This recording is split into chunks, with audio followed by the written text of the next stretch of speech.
this a little bit. Oh, you can't do it when you're mid-recording. 35. Just very quickly, I've started recording in Kelvin as opposed to doing an auto white balance just to see how it acts in regards to color grading. Let me know what you guys think. Time and time again, you see these complicated videos about shutter speed to use, what ISO not to use, and what frame rate is better for recording videos. Today, I want to try and make it a little bit easier for those who want to get out there and start filming. The best way to start filming is to start filming. Don't worry about the technical stuff just yet, that'll come. Just get out there and start. But in saying that, depending on the look that you want, there are some tips and tricks to help you get a more cinematic look or really hone in on that look that you want. Because at the end of the day, what you create and what you share can and most likely will inspire others to create.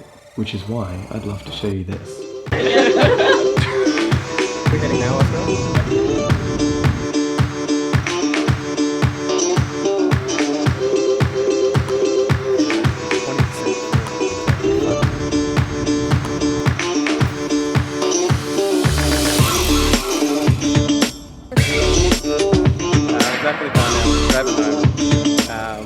So the trick that I use is that you set your frame rate at whatever you want essentially.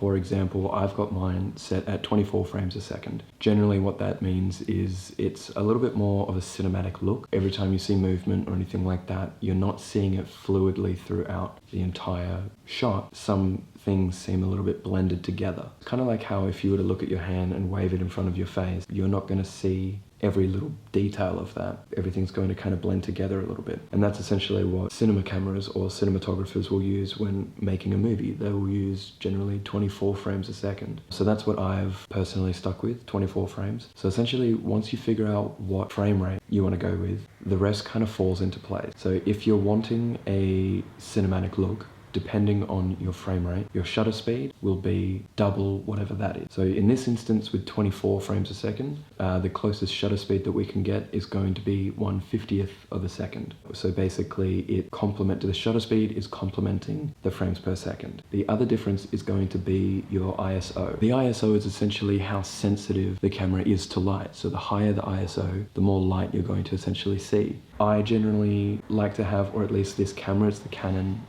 EOS R.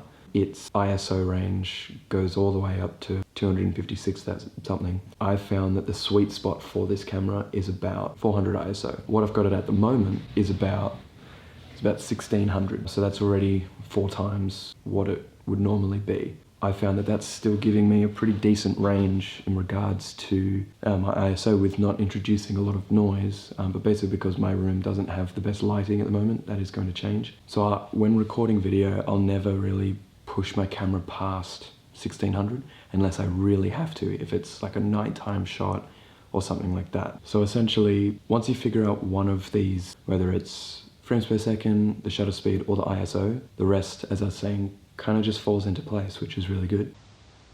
Cutting back just very quickly to the intro that I just played, Inspire to Create.